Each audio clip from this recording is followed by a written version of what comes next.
Saudi আরবের কিওয়া platform ঘোষণা করেছে আগামী ১ জুলাই থেকে যেসব কর্মীর ওয়ার্ক পারমিট ৩ মাসের বেশি সময় ধরে মেয়াদোত্তীর্ণ থাকবে তাদের সংশ্লিষ্ট প্রতিষ্ঠানের কর্মী তালিকা থেকে স্বয়ংক্রিয়ভাবে সরিয়ে দেওয়া হবে।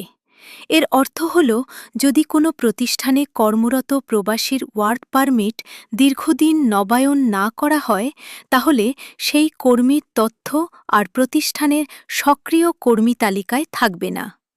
তবে মনে রাখতে হবে, এই আপডেটের অর্থ এই নয় যে কর্মীর ইকামা সঙ্গে সঙ্গে বাতিল হয়ে যাবে বা তাকে তাৎক্ষণিকভাবে দেশ ছাড়তে হবে।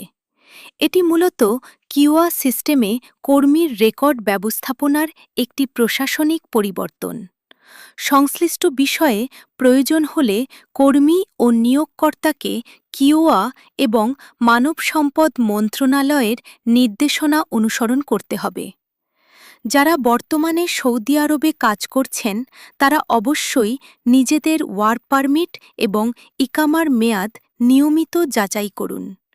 কোনো সমস্যা থাকলে দ্রুত আপনার কোম্পানির এইচআর বা স্পন্সরের সঙ্গে যোগাযোগ করুন।